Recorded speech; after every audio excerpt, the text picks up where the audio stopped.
Vamos falar de Vasco, vamos fazer o tempo único dos cortes da coletiva de ontem lá em Januário também, sobre o time que viajou para a Argentina. O técnico Renato Gaúcho ficou no Rio de Janeiro com o time principal. Tudo isso após ver.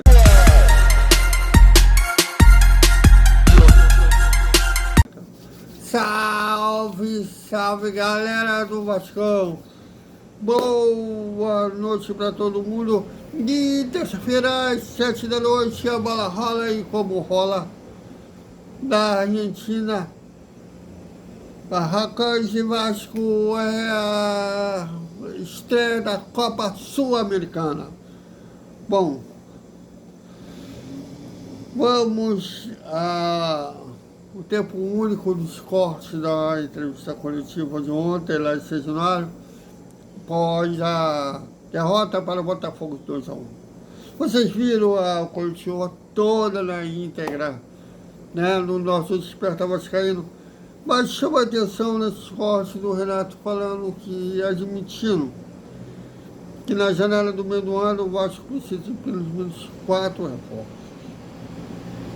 Ele não quis pendurar, né, gravar posições, mas eu diria que a zaga, já que o Vasco leva gol todos os jogos, né, todas as 10 rodadas, acho que é o único time do brasileiro que levou gol em todos os jogos. O volante, né, para completar, o Thiago Mendes no meio. Bom, desculpe. Mas vamos aos cortes. Boa noite. Sim, concordo com você. Não adianta a gente ficar aqui dando desculpa por falta de tempo para treinarmos. A cada 3 dias nós temos uma partida. Até porque os erros que nós cometemos hoje foi os erros que eu corrijo sempre no vídeo. Fico lá um bom tempo falando exatamente isso.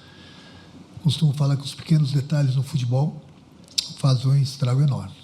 E fizeram de novo hoje. Nós fizemos o mais difícil, saímos na frente, nós estamos bem na partida, e aí por erros nossos, erros, digamos assim, até infantis, porque eu já falei para eles de novo no vestiário, são erros que eu procuro corrigir sempre no vídeo, por falta de tempo de irmos a campo. Já melhoramos bastante nesse sentido, mas deixamos de fazer hoje de novo, em alguns lances, e pagamos por isso. Então, o futebol é atenção durante os 90 minutos. Não tem jeito. Você tem que estar ligado o tempo todo. Não importa quem é o adversário, não importa o jogo. Eu falei para eles que nós deixamos escapar no mínimo 1 ponto hoje. Mas nós estamos na frente. 3 pontos hoje, 2 contra o Curitiba, por falta de atenção. Então, são erros que eu tenho conversado bastante com eles. Eu tenho trocado ideias, tenho mostrado para eles que esses erros não podem ser cometidos dentro do campo, porque a conta chega. Então, não é a transição ofensiva, a transição defensiva, isso é falta de tempo mesmo, até porque a gente não tem tempo para treinar bastante, e até porque hoje a gente tem mudado o time de uma partida para outra, mas eles sabem exatamente o que deve ser feito dentro do campo. Então, tem que ter um pouco mais de atenção para que a gente possa evitar certos gols e, consequentemente, com isso a gente sempre vai ter um resultado melhor. Eu não costumo muito falar de arbitragem, até porque se tem um treinador que defende a arbitragem do Brasil, sou eu. Então, quando terminou o jogo, eu fui falar com o árbitro, eu falei para ele que na falta que resultou o gol do Botafogo, ele inverteu a falta. Ele falou, não, Renato, você vai ver lá no vídeo que o teu jogador fez a falta, no caso do Barros, no jogador do Botafogo. E eu fui ver agora no vídeo, não, foi o jogador do Botafogo que fez a falta no Barros. Então ele inverteu a falta, da falta saiu o gol. Eu não estou aqui dando a desculpa, entendeu? Porque foi, mais uma vez, um erro nosso, coletivo, entendeu? E nós tomamos o gol. Faltou atenção. Mas ele inverteu a falta. Então, um detalhezinho que Se eu ficar falando aqui da falta, eles vão dizer, está dando desculpa pela derrota. Não estou dando desculpa pela derrota, mas não teria sido gol, pelo menos naquele lance. São coisas que foi uma falta bem clara no Barros. E por isso, faltou atenção e nós tomamos o gol. Quanto à Sul-Americana, veja bem, nós já temos um grupo reduzido. Temos jogadores no departamento médico. Nós estamos jogando a cada 3 dias. Hoje, eu mudei praticamente 50% do time justamente para dar mais gás, dar mais fôlego pelo desgaste que o time vem tendo. Amanhã de manhã cedo a gente vai treinar. À noite tem a viagem para a Argentina. Uma pedreira. Aí não tem como você levar todo mundo para a Argentina, tem o desgaste, volta, vai atravessar o Brasil todo para ir para Belém. Os jogadores são humanos, eles não são de ferro. Você vê que tem, a maioria dos clubes, você vê que eu não tenho nada a ver, mas eu estou comentando, a cada rodada, só no Campeonato Brasileiro, eles mudam o time, justamente pelo desgaste. Então, se botar o mesmo time, não vai conseguir correr e você vai perder jogadores por lesão. Infelizmente, assim, a gente não está deixando a Sul-Americana de lado. Não, bem pelo contrário. O que a prioridade é o brasileiro. Mas também a gente não adianta querer insistir, colocar os jogadores e daqui a pouco, além de termos um grupo reduzido, a gente perder mais jogadores para o departamento médico. E aí que eu falo, a conta chega. Aí você não tem o grupo nem no brasileiro e nem no sul-americano. Então, pode ter certeza que a decisão que a gente tomou é a melhor possível. Quando eu falei que eu mudei o time, não foi só pela parte física.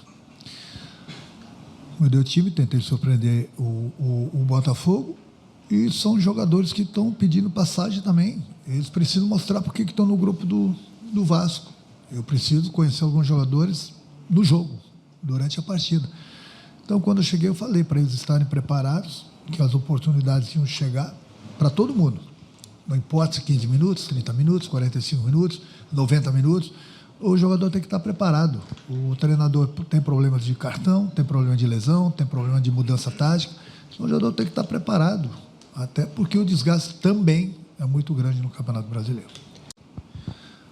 Não, hoje, depois do jogo, falei com o grupo todo, sempre no dia seguinte, 2 dias depois, se tiver que falar com algum jogador individual, eu chamo na minha sala, converso, troco ideias, mostro onde tem as falhas. Mas quando a gente falha todo mundo. Quando perde todo mundo. Quando ganha todo mundo. Até porque, sinceramente, hoje, eu não vejo falhas no Léo. O cara deu um chute na gaveta, o outro cruzamento, a bola infelizmente cobriu ele. Quando falo que a gente falhou, é coletivo. Não importa se o jogador falhou no lance ou não falhou. Aqui, quando ganha todo mundo. Quando perde todo mundo. Ele é um grande goleiro, sem dúvida alguma, passa muita confiança para todos nós. E não foi nem o caso hoje. Então, mas no futebol, quando não ganha, sempre alguém aparece para ser o culpado. Ou 2, 3 culpados. A gente tem que entender o torcedor quer sempre ganhar, entendeu? Quando chega aqui, o Vasco estava em último lugar, hoje nós talvez parece que perdemos uma posição, mas não importa. A gente tem que sair, desgarrar daquele grupo lá de baixo e ir lá para cima. Só que não vai ser da noite para o dia. O Vasco não tem um time imbatível. O Vasco vai ganhar, vai empatar, vai perder. Entendeu? A gente sempre trabalha para buscar as vitórias, para buscar os melhores resultados. Porque até antes do jogo de hoje, ninguém iria acreditar que o Vasco teria feito, pelo menos sob o meu comando, 11 pontos de 15. Hoje a gente tem 11 pontos de 18. Hoje, você vê, com a minha chegada, não estou falando de mim, não estou me elogiando, não, estou falando que a minha chegada teve algumas mudanças, é só você ver o aproveitamento. O problema é que a gente está pagando também uma conta dos primeiros 4 jogos.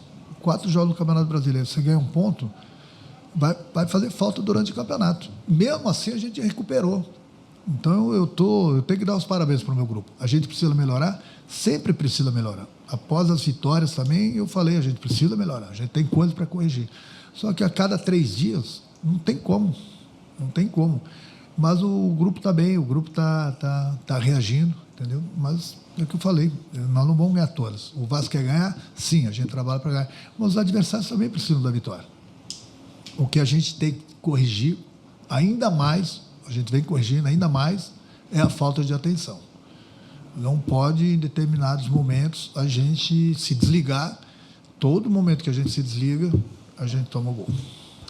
Cara, o que eu mais falo, até por eu ter sido atacante, eu falo para eles terem a tranquilidade para tomarem sempre a melhor decisão. Porque o desespero ali próximo da área e dentro da área é sempre do adversário.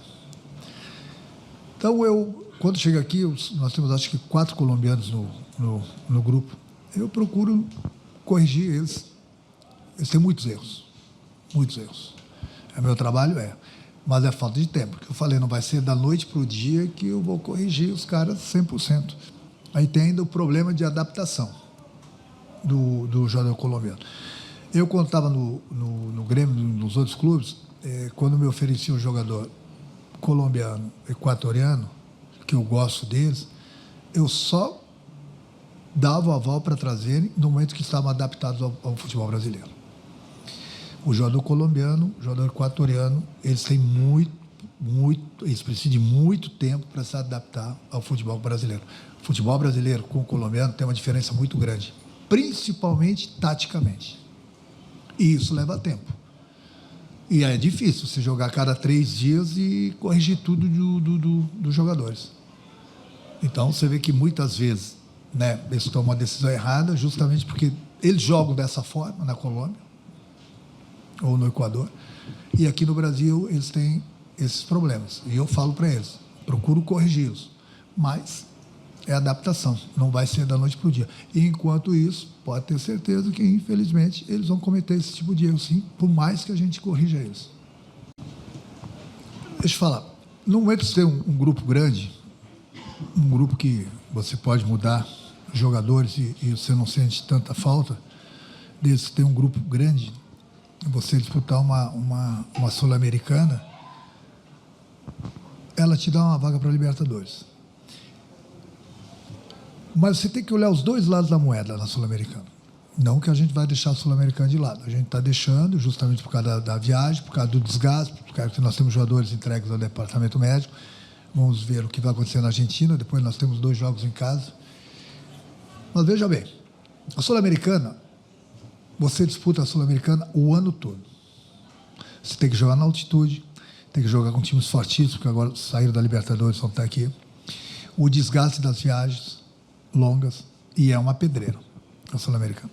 Para você, lá em dezembro, ver se você é o campeão para ganhar uma vaga para a Libertadores. E até dezembro. Acontece o quê? Desgaste, jogar na altitude, perda de jogadores, e nesse meio tem o Campeonato Brasileiro. O Campeonato Brasileiro não dá para deixar de lado. A prioridade do Vasco é o Campeonato Brasileiro. E até porque entre o Campeonato Brasileiro, a Sul-Americana, nós temos a Copa do Brasil. E nós estamos entre os 32. E eu acho que esse ano aqui são 2 vagas para a Libertadores da Copa do Brasil, é isso? É o campeão e o vice. Então, para você ver o caminho, né, bem mais curto. Menos, entre aspas, desgastante. Não que nós vamos deixar a Sul-Americana de lado, mas é para você ver. Você disputa um campeonato, tem que passar por todo mundo, desgaste enorme, para ver se lá em dezembro você é o campeão para ter essa vaga. O caminho mais curto, nós temos a Copa do Brasil, mas independente de Copa do Brasil e Sul-Americana, a prioridade do Vasco é o Campeonato Brasileiro. A gente tem que somar o maior número de pontos até junho, na parada da Copa, e aí eu tenho conversado bastante com o Pedrinho, tenho conversado bastante com o Felipe. Nós temos que ser pontuais na contratação. Temos que contratar. Temos que trazer mais qualidade para o nosso grupo, para que a gente possa pensar ainda maior, entendeu? Mas esses jogadores, 3, 4 jogadores, no mínimo, que a gente trouxer, vai ter que ser de agrado de todo mundo. Do treinador, da torcida, do presidente, da diretoria, enfim, jogadores que cheguei para que a gente possa ter ainda um grupo mais forte para começar, sim, a pensar em coisas maiores, entendeu? Mas, até lá, e isso eu peço para o torcedor, eu sei, eu entendo, me coloco no lugar do torcedor, mas o torcedor tem que entender isso.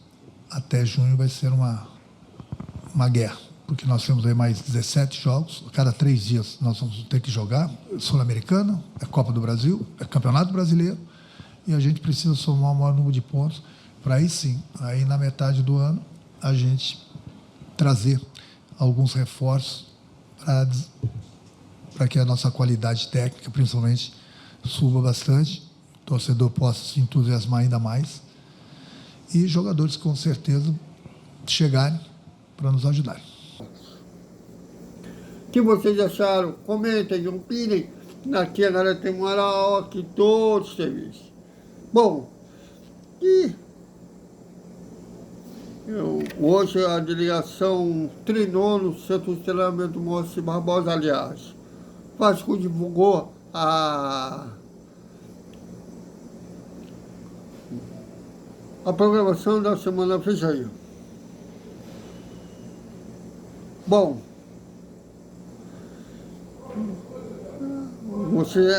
dá para entender essa ideia do Vasco de mandar time misto para a Argentina, já que terá um desgaste muito grande, já que sábado o Vasco pega o Remo lá no Belém do Pará.